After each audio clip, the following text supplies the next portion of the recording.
Welcome student, एस2एम online class में आपका स्वागत है। क्लास 7th की बात करेंगे इस वीडियो में और एसएसटी पढ़ेंगे इस वीडियो में। पिछले वीडियो में नए लेसन की शुरुआत की थी कि किस प्रकार से ईश्वर से अनुराग का मतलब ये होता है कि ईश्वर के प्रति आस्था, प्रेम, लगन किस प्रकार की लोगों की थी, उसको हमने देखा था।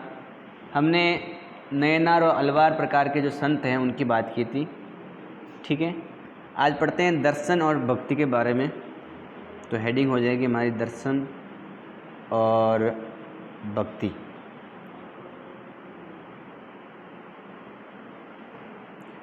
कल हमने लास्ट में इसकी शुरुआत की थी और देखा था कि किस प्रकार से इसमें एक महत्वपूर्ण संत का नाम आता है। एक संत थे जिनका नाम था शंकर। इनका जन्म 8वीं शताब्दी में, कौन सी शताब्दी में? 8वीं शताब्दी में केरल राज्य में हुआ था। कौन से राज्य में? केरल राज्य में हुआ था। ठीक है, तो शंकर जो संत हैं जिनका नाम बाद में अलग पड़ा, तो ध्यान रखना है कि इनका जन्म है वो 8वीं शताब्दी में केरल राज्य में हुआ था। ये जो शंकर हैं ये अद्वैतवाद के समर्थन या समर्थक थे। अद्वैतवाद मतलब दो नहीं, मतलब इनका मानना था कि बस परमात्मा एक ही है, एकमात्र परम सत्य है, परमात्मा एक ही है, अलग अलग नहीं है। इस अद्वैत की बात करें तो इसके अनुसार जो जीवात्मा है, जीव की आत्मा, और जो परमात्मा है, परम जो आत्मा है, जो परम सत्य हैं, दोनों एक ही हैं। दोनों क्या हैं? एक ही हैं, अलग अलग नहीं हैं। इस प्रकार से वह अद्वैतवाद के समर्थक थे। कौन? शंकराचार्य, शंकर। तो संत शंकर अद्वैतवाद के समर्थन थे, अर्थात अद्वैतवाद का मतलब होता है कि दो नहीं, मतलब जीवात्मा और परमात्मा दो अलग अलग नहीं, दोनों एक ही हैं। इस प्रकार की बात ये कहते हैं। ठीक है, उन्होंने ये शिक्षा दी कि जो उन्होंने कहा कि जो ब्रह्मा है, जो एकमात्र क्या है? परम सत्य है, और वह निगुण और निराकार है। निराकार है, इसका कोई आकार नहीं है, निगुण, अलग नहीं है वो किसी से। तो अद्वैतवाद के समर्थक शंकराचार्य, शंकर संत ने कहा कि जीवात्मा परमात्मा एक है, ब्रह्म है जो परम सत्य हैं, ये निगुण और निराकार हैं।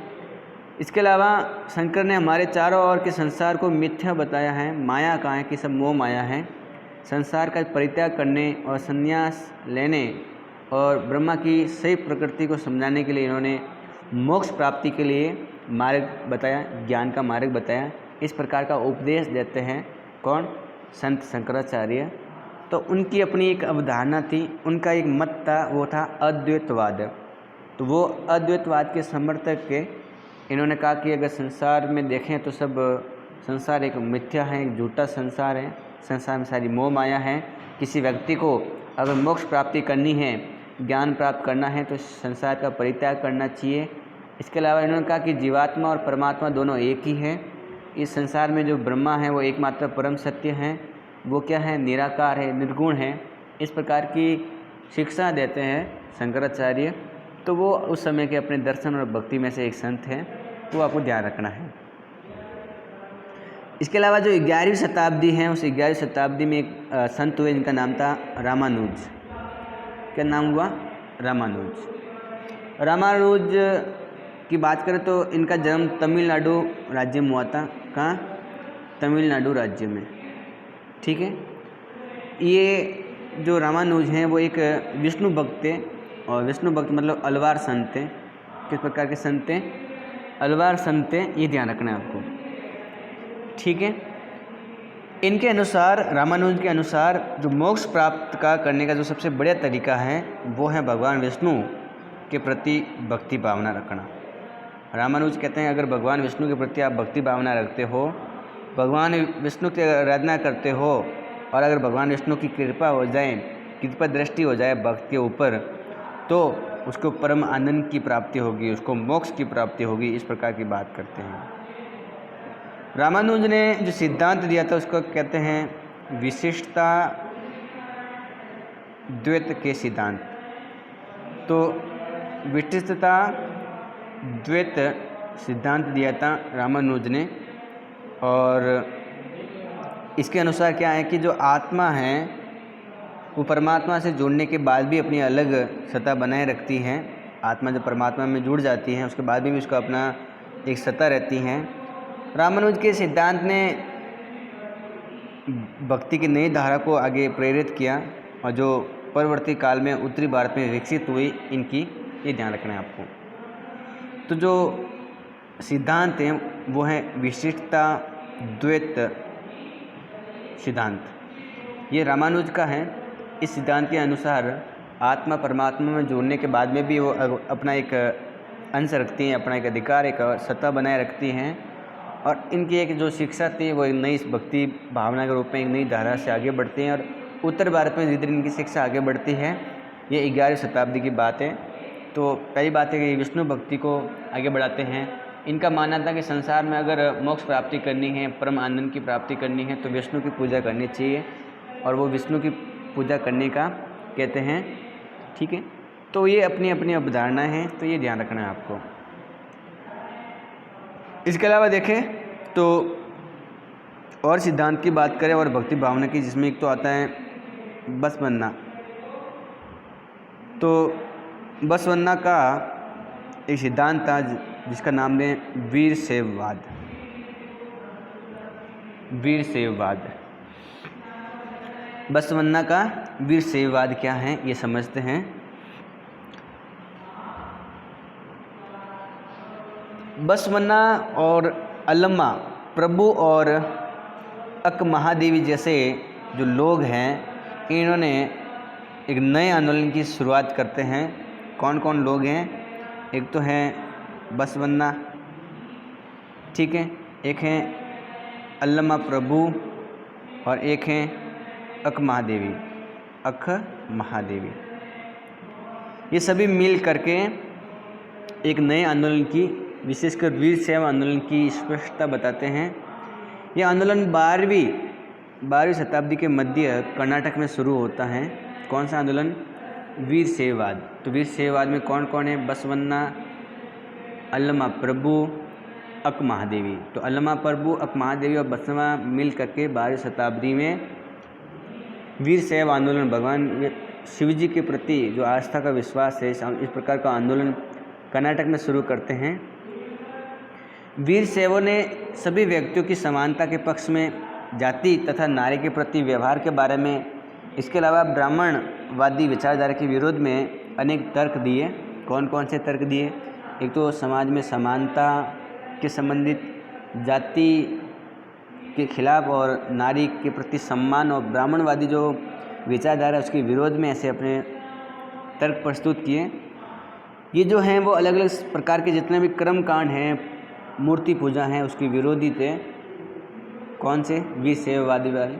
तो वीरशैववाद थे जो इस प्रकार की अवधारणा रखते थे। इन्होंने मूर्ति पूजा और जितने भी कर्म कांड हैं उनका विरोध किया। ठीक है, वो विरोधी थे, ये भी ध्यान रखना है आपको। ठीक, तो ये इनका वीरशैववाद था जिसकी हमने बात की है, और ये दक्षिण भारत के अंदर थे, ये ध्यान रखेंगे आप। इसके अलावा बात करें तो महाराष्ट्र के संत, किसकी बात करें? महाराष्ट्र के संत। महाराष्ट्र के संत,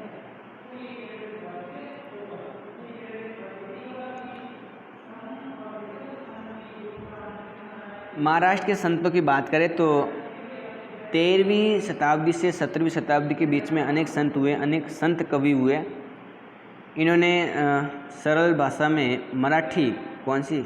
मराठी सरल भाषा में अलग अलग गीत लिखे, और लोग आज भी उनको गाते हैं। महाराष्ट्र के जो महत्वपूर्ण संत हैं, अगर उन संत की बात करें तो एक तो नाम आता है ज्ञानेश्वर। कौन से संत का नाम क्या है? ज्ञानेश्वर। एक का नाम आता है नामदेव। क्या नाम आता है? नामदेव। एक है एकनाथ। ये महाराष्ट्र के क्या हैं? इन शताब्दी के बीच में हुए महत्वपूर्ण संत हैं। 13वीं से 17वीं शताब्दी में जो संत कवि हैं जिन्होंने सरल भाषा में, मराठी भाषा में गीत लिखे हैं लोगों को जागृत करने के लिए, शिक्षा देने के लिए, भक्ति भावना फैलाने के लिए। उन संतों के प्रमुख नाम कौन कौन से हैं? तो आप याद करेंगे ज्ञानेश्वर, नामदेव, एकनाथ, ठीक है, तुकाराम, एक संत का नाम है तुकाराम, और एक अगर हम देखें विशेषकर तो सखूबाई, जो संत शिरोमणि में से सखूबाई का नाम आता है, ठीक है। तो इसके अलावा छोका मीणा का परिवार था, अस्पृश्य समझी जाने वाली महार जाति का था, ठीक है। ये भी ऐसे अलग अलग लोग थे, सारे अलग अलग जाति के। और भक्ति की ये क्षेत्रीय परंपरा पंढरपुर में विट्ठल विष्णु भगवान पर जनगण मन या जन मन के हृदय में विराजमान व्यक्ति दे ईश्वर के प्रति विचार केंद्रित थे। तो ये जो इनकी अपनी आराधना थी वो थी पंढरपुर के अंदर, और भगवान विष्णु, इनको विट्ठल भी कहते हैं, उनके प्रति भक्ति भावना थी, ठीक है। महाराष्ट्र में जो ज्ञानेश्वर, रामदेव और एकनाथ और तुकाराम जी जो संत हैं वो वैष्णव संत हैं, ठीक है, भगवान विष्णु की आराधना करने वाले हैं। और भगवान विष्णु विट्ठल की आराधना करने वाले वारकारी संप्रदाय के नाम से जाना जाता है। ऐसे संत जो भगवान विट्ठल की आराधना करते हैं वो वारकारी संप्रदाय से जुड़े हुए हैं। और इन्होंने पंढरपुर की वार्षिक तीर्थ यात्रा करने की बात की, क्योंकि वहाँ पर विट्ठल भगवान विष्णु का मंदिर है। इस प्रकार से धीरे धीरे लोकप्रिय होते गए लोग, तो ये भी ध्यान रखना है आपको। ये जो मैंने संत बताए हैं ज्ञानेश्वर, नामदेव, एकनाथ, ये जो सभी संत हैं, ये जितने भी कर्म कांड हैं उनका विरोध करते हैं, ठीक है। जितने भी पवित्रता के ढोंग किए जाते हैं, जन्म के आधार पर जो समाज के अंदर अंतर है, उन सबका विरोध करने वाले ये संत हैं, ठीक है। यहाँ तक कि इन्होंने कहा कि संन्यास के जो विचार है वो भी सही नहीं है, उसको भी उन्होंने हटा दिया, ठुकरा दिया। इसके अलावा किसी भी अन्य व्यक्ति की तरह रोजी रोटी कमाते हुए परिवार के साथ में रहना, अच्छे भाव रखना, विनम्रता से बोलना, व्यक्तियों की सेवा करना, इस प्रकार की शिक्षा देते हैं। इन्होंने कहा कि असली जो भक्ति भावना होती है वो दूसरों के दुखों को बांट लेना, ये असली भक्ति भावना है, इस प्रकार के संत कहते हैं। और इन्होंने एक नए मानवतावादी विचार का उद्भव किया, मानवतावादी विचारों का भाव उन्होंने पैदा किया। जैसे अगर उन संतों में से देखें तो एक गुजराती संत है जिनका नाम था नरसिंह मेहता। नरसिंह मेहता, वैष्णव जन तो तेने कहिए, पीर पराई जाने रे, इस प्रकार की बात करते हैं नरसिंह मेहता, गुजराती संत। और इनका मानना था कि जो कर्मकांड होते हैं समाज में वो उनका विरोध किया। इन्होंने सन्यासी बनने की जो भावना है उसका ठुकरा दिया। वो कहते हैं समाज में असली भक्ति भावना लोगों का भला करना है, लोगों के दुख के साथ में बांट कर रहना है, मानवता के प्रति जो विचार हैं, मानवतावादी विचारधारा ये रखते हैं, ठीक है। इस प्रकार की बात करते हैं मानवतावादी के, तो ये बात आपको ध्यान में रखनी है। तो ये आती है महाराष्ट्र के प्रमुख संतों की। इसके अलावा बात करें अपन नाथपंथी, सिद्ध और योगी, अलग अलग प्रकार के संत हैं, उसमें से बात करते हैं नाथपंथी लोगों की, जो सिद्ध और योगी हैं। और योगी योग करने वाले, सिद्ध, ठीक है। नाथपंथी की बात करते हैं। अब अगर हम देखें उस समय के काल में तो अनेक ऐसे धार्मिक समूह हुए जिन्होंने साधारण बातें नहीं की, बल्कि उन्होंने विशेषकर जो रूढ़िवादी धर्म के कर्मकांड हैं और अन्य बनावटी जो पहलू हैं, समाज में जो व्यवस्था है उसकी आलोचना करने वाले, जिसमें से विशेषकर नाथपंथी, सिद्धाचार और योगी जन उल्लेखनीय हैं। कौन कौन से? नाथपंथी, सिद्धाचार और योगी लोग, ठीक है। उन्होंने संसार का परित्याग किया, परित्याग करने का समर्थन करते हैं इस प्रकार के संत। ऐसे संत जो नाथपंथी के हैं, सिद्ध या सिद्धाचार या योगी हैं, वो ये कहते हैं संसार का परित्याग करना चाहिए। उनके विचार से देखें तो निराकार जो परम सत्य है उसका चिंतन मनन और उसके साथ एक होने की अनुभूति ही मोक्ष का मार्ग है। इनका मानना है संसार को छोड़ करके उसको याद करना है भगवान को, और आत्मा को परमात्मा में मिलाने के लिए चिंतन करना पड़ेगा, मनन करना पड़ेगा, तभी मोक्ष मिलेगा।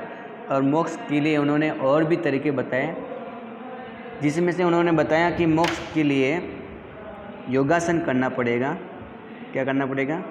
योगासन, प्राणायाम और अलग अलग मार्ग में से चिंतन मनन को भी उन्होंने बताया। तो ये अपनी खुद की क्या थी, एक विचारधारा थी, ठीक है, चिंतन मनन। तो नाथपंथी जो सिद्ध योगी संत हैं वो कहते हैं कि मोक्ष प्राप्ति के लिए योगासन जरूरी है, प्राणायाम जरूरी है, चिंतन मनन करना जरूरी है, ठीक है। इसके अलावा उन्होंने ऐसी क्रियाओं के माध्यम से मन और शरीर को कठोर प्रशिक्षण देने की बात की है। उन्होंने कहा कि ये जो समूह हैं, खास तौर पर नीची कही जाने वाली जातियाँ हैं, उसको मेहनत करनी चाहिए, और उसमें से उन्हीं में से लोग नाथपंथी बन जाते हैं। और उन्होंने इस प्रकार से अलग अलग भक्ति भावना का साथ दिया। ये नाथपंथी लोग हैं जो योगासन, प्राणायाम, चिंतन और मनन मार्ग को आगे बढ़ाने का काम करते हैं, ठीक है।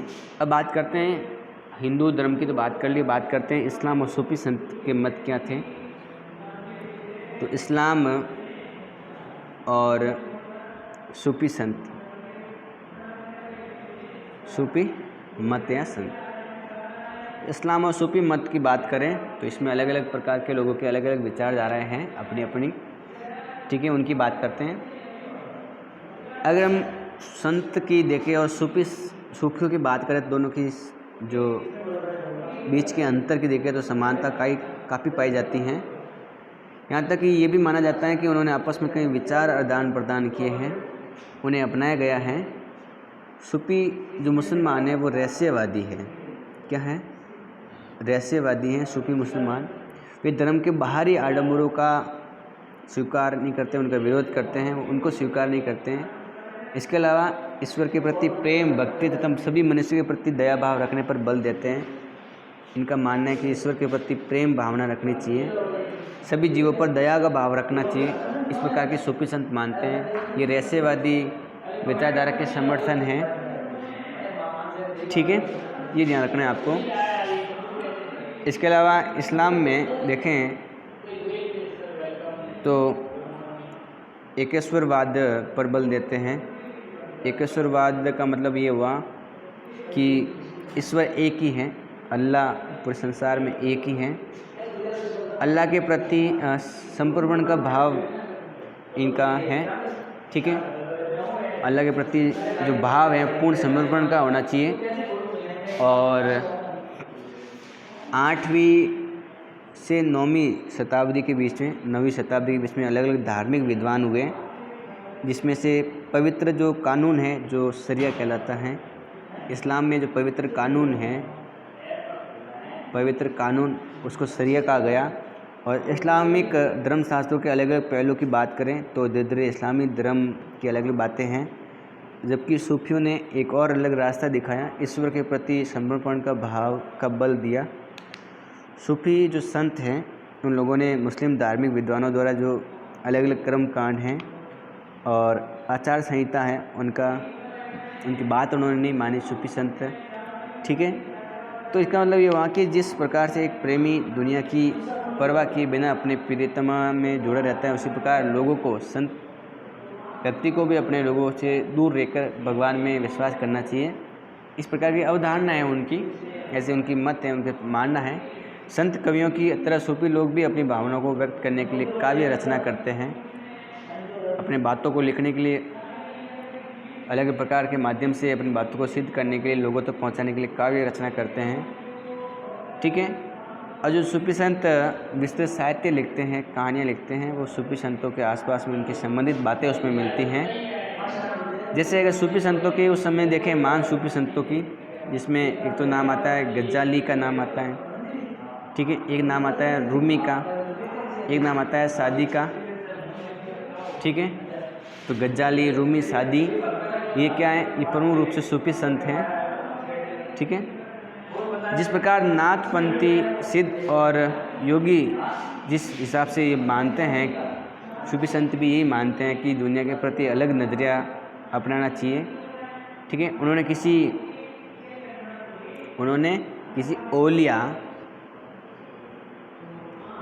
ओलिया या पीर के देख रेख में जिक्र, चिंतन, समा, रक्ष, नीति, चर्चा, सांस पर नियंत्रण आदि के जरिए प्रशिक्षण की बातें, इस प्रकार की बातें करते हैं सूफी संत। ये ध्यान रखना है आपको। तो आलिया जो पीर हैं उनकी देख रेख में संत, जो सूफी संत है, वो क्या करते हैं, जिक्र यानी जाप, ठीक है, चिंतन, समा मतलब गाना, समा का मतलब क्या होता है, गाना, ठीक है, रक्स यानी नृत्य, रक्स का मतलब होता है नृत्य, ठीक है। तो इसके हिसाब से वो प्रशिक्षण देने का काम करते हैं। और इस प्रकार आध्यात्मिक सूफी संत उस्तादों की पीढ़ियाँ, सिलसिलाओं का प्रादुर्भाव होता जाता है, उनको शिक्षा आगे आगे बढ़ाते रहते हैं, धार्मिक जुड़ी हुई चीज़ें बताते रहते हैं। ध्यान रखना है आपको। अगर कश्मीर की बात करें तो कश्मीर में 15वीं और 16वीं शताब्दी के बीच में सूफीवाद के जो ऋषि पंथ है उसका उदय हुआ। सूफीवाद में ऋषि पंथ का उदय होता है। इस पंथ के अनुसार अगर इस पंथ की बात करें तो इसकी स्थापना है वो शेख नसरुद्दीन अली ने की थी, जिन्होंने नंद ऋषि के नाम से भी जाना जाता है। क्या नाम है, नंद ऋषि, और जिसने कश्मीर के लोगों को जीवन पर गहरा प्रभाव डाला। ठीक है, तो कश्मीर में इन संत का नाम याद करना है आपको, संत शेख नसरुद्दीन वली। तो नसरुद्दीन वली आपको नाम याद करना है कश्मीर के अंदर। ठीक है, तो ये एक महत्वपूर्ण बात आपको ये ध्यान में रखनी है। इसके अलावा अगर हम संतों की बात करें तो महत्वपूर्ण संत आप देखेंगे, जैसे हमने ये तो बात कर ली थी, महाभारत के अंदर इस प्रकार का चित्र है। महाभारत के अंदर आप देख सकते हो कृष्ण भगवान और अर्जुन की बात की गई है। ठीक है, तो ये भी पुराने समय में भक्ति भावना को बढ़ाने के अलग अलग तरीके हैं। इसके अलावा जो नाथपंथी हैं वो इस प्रकार के होते हैं। ठीक है, तपस्वी जो तपस्या कर रहे हैं इस प्रकार का जंगल में परिवार को छोड़ करके, ठीक है, मोह माया को छोड़ करके, इस प्रकार की बात ये कहते हैं। और अगर हम सूफी संत की बात करें तो ये सूफी हैं सारे, जो अपनी अलग ही भक्ति भावना रखते हैं, ईश्वर के प्रति आस्था, अल्लाह के प्रति आस्था, ईश्वर की अल्लाह के प्रति मग्न की भावना इसमें दिखाई देती है। ठीक है, और ये सूफी संत आप देख रहे होंगे ये गाना वगैरह कर रहे हैं, तो भक्ति भावना इनकी ऐसी दिखाई देती है जिसमें जिक्र, नाम लेते हैं, चिंतन करते हैं, गाना, नृत्य सब चलता रहता है। ठीक है, तो ये भी ध्यान रखना है आपको। 11वीं शताब्दी में अनेक सूफी जन हैं वो मध्य एशिया से हिंदू में आने लगे। कब? 11वीं शताब्दी में। ठीक है, ये आप याद करेंगे, 11वीं शताब्दी में अनेक सूफी संत भारत में आते हैं, और इसके बारे में हमने बात भी की थी कौन कौन से आते हैं। ठीक है, और जब भारत में सूफी संत आएंगे तो सूफी संत के केंद्र अलग अलग रूप से विकसित होते हैं, शिष्टी सिलसिला बढ़ता है। सूफी संतों में एक संप्रदाय है शिष्टी, वो बढ़ता है। इसके अलावा एक लंबी परंपरा जो है वो औलियों की बढ़ती है। अजमेर में जैसे ख्वाजा मोइनुद्दीन चिश्ती की दरगाह है, अजमेर में ख्वाजा मोइनुद्दीन चिश्ती उनकी दरगाह है। दिल्ली के अंदर देखें तो दिल्ली के अंदर कुतुबुद्दीन